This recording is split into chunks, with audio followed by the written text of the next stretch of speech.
Yeah. Hey, welcome back on the Good Morning Artesia radio show. Let me hit the stop button there. And we're broadcasting from out at the Eddy County Fairgrounds in Artesia, New Mexico. And Superintendent John Ross Null is with us. Good morning. Hey, Gene, good morning. It is great to be here at the Eddy County Fair. It is. I looked at the weather forecast Monday. It didn't show any rain. What did it do Monday night? It rained. Well, it's the Eddy County Fair, right?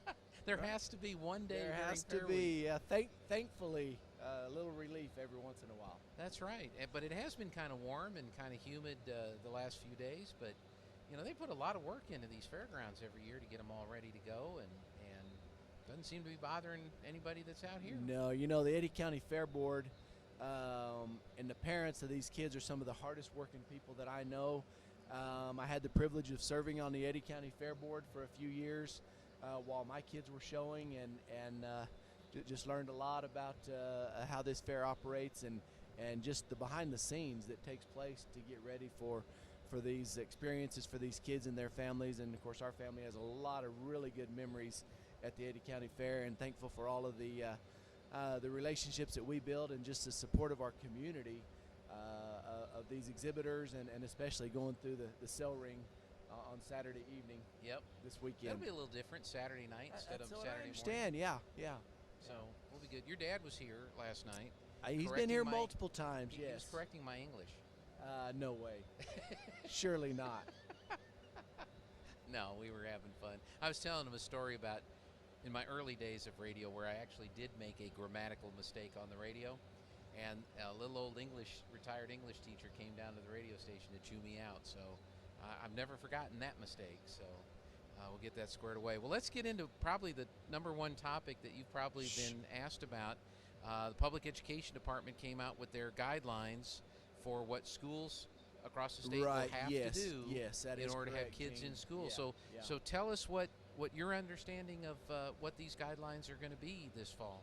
Absolutely, and those guidelines came out on Monday, and so we had a question and answer session with the Public Education Department. The superintendents did, and of course I've read through the toolkit multiple times to try my best to understand what's in there and share that information out the best that we can. And of course yesterday the CDC came out with some different guidelines, and so right now the Public Education Department is reviewing that, and so we'll see where that lands. But right now, Gene, the biggest takeaways from the toolkit is masks indoors for all elementary students and staff, and at the secondary level, a little different in that those that are vaccinated currently are not going to be required to wear a mask inside. While those that are not vaccinated will be required to wear a mask, and that goes for students and staff. Okay. And so we'll see the CDC guidelines that just came out are stating that at schools that everyone, students and staff, should wear a mask indoors. But we'll just see how that all shakes out. Yeah. So that's kind of frustrating if you're at the education department, because all along the state has said we're going to follow the CDC, we're going to follow the CDC. Correct. So they follow the CDC, and then the CDC changes things, and so now they've got to go back and review. Now they're reviewing that, and so and Gene, just my attitude toward this, and a year ago we weren't sitting at the Eddy County Fair. That's right. A year ago we didn't have cross-country runners running up and down the street getting ready for their season. We weren't looking at starting two-a-days for volleyball and football next week. And we certainly weren't preparing for a first day of school with all of our kids in school. In fact, the first day of school, we didn't have a kid in school above the age of second grade. Right. And so on Friday of last week, had a great afternoon. We had summer school graduation at the auditorium. And that's something new that we have not done before for our summer school graduates. And we had a brief ceremony at the auditorium with them and their families. We had 13 students that graduated this summer, had about 80 people there supporting them, along with some board members and administrators. And Mr. Greer, in his comments to the graduates, he made a statement that what we focus on, we empower. And I certainly am not going to sit here and act like mask requirements are not a big deal, because they are. They're huge, and we've talked about that a lot. And personally, when I had the opportunity, I advocated against the requirement to wear masks, but that's not how the rules came down to us. And so it's certainly my intentions to focus on the many positive things that are going on and follow the guidelines the very best that we can, and that's what the focus of the Artesia Public Schools is going to be, and we'll do our best with that. But there are many positive things that are going to be taking place in the next couple of weeks, and I know that that's what I want to focus on. Well, I know as far as outdoors concerned, there's no mask requirement. That is outdoors. Correct. That is correct. So yes. when we're going to the soccer games or we're going to the football games, that's not going to be an issue when people come in. That is correct. Yes. So it's just the indoor stuff that is right. That yeah, that's right. And so what we're doing right now is how we I guess operationalize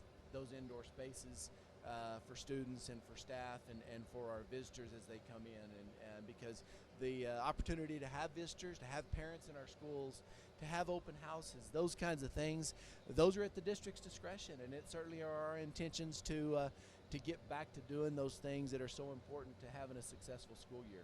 Okay. One of the things that I read in there was they talk a lot about enforcement. And I know this is something that you're talking about. I know you want to focus on the positive, but I think parents need to know a little bit about this, what to expect. So has the school board talked about what the quote-unquote enforcement of the mask mandates is going to look like? Right.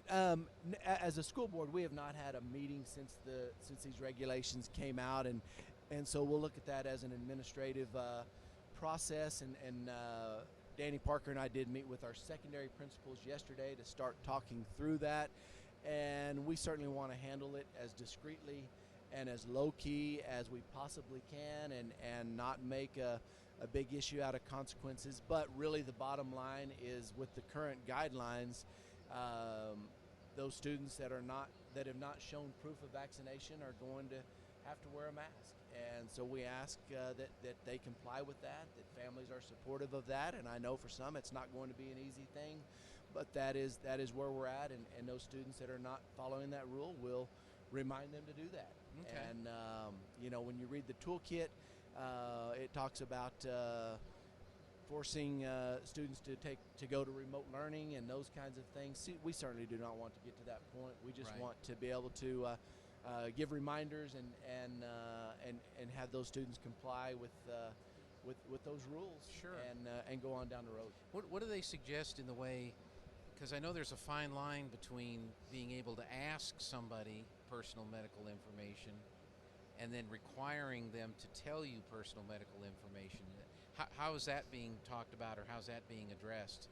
Sure. The legal stance that I've been given over and over is that in a school setting that it is within our rights to ask for proof of that, and of course there is no requirement that someone show us that proof. It's just that if they don't, they're going to have to wear a mask. Have to wear a mask. Okay, gotcha. Absolutely. Well, just some things parents need to be It prepared really for. is, and one thing that I'll throw out there that for elementary kids, and we're working through this, it was not going to be our intentions to offer a remote-only setting for our elementary kids. We do have plans to offer a remote-only opportunity for kids at the secondary level, but just kids elementary just do so much better being in school with their teachers, learning to read, doing those kinds of things. It was not our intentions to offer that, but with the new mandates that have come out regarding mask wearing, universal mask wearing at the elementary schools, that certainly is something that we're revisiting, and we'll be communicating that to parents in the coming days. So that might be an option. It could be an option, yeah. Now, elementary is up to what grade? 5th grade. So for us, our kindergarten school at Grand Heights, and then our 5 elementary schools, and then of course Pennyasco spans kindergarten through 8th grade. So our kindergarten through 5th grade kids out there will be under a little different circumstance as our 6th through 8th grade kids. Okay, and then 6th grade on up is considered secondary. Correct. And that's where it's optional. That if you're vaccinated, you don't have to wear a mask and all that. Yeah, Well, it's going to be an interesting year. Let It me ask is. you this: was there a light at the end of the tunnel? Was there if we get to this point, then we roll back. Was any of that laid out for the districts? At this point, it has not. Something like that has not been said. It certainly was something that was talked about with the superintendents in the public education department on Monday. Is that just that very thing? For example, if case counts are at a certain point, or if a percentage of vaccinations, or certain things are in place, if things could, if restrictions could be lessened, but no good answer on that at this point. So I'm sure you'll keep asking. Absolutely, absolutely. Gene, I know we're about out of time, but I want to, if it's okay, I want to let people know that we have the first annual Artesia Public Schools booth. Yes, I saw that Eddy last County night. Fair, and so just invite everyone to stop by and see us, and it'll be manned by different representatives of our different schools and folks from our administration office, and appreciate all of them being willing to help. We have hundreds of promotional items ranging from rulers to stress balls, which have been a big hit, believe it or not. In fact, you mentioned my dad being out here. He sent me a picture of him and his stress ball that he picked up last night. And so we invite people to stop by and ask questions. We do have enrollment forms. We have school supply lists. We have school calendars.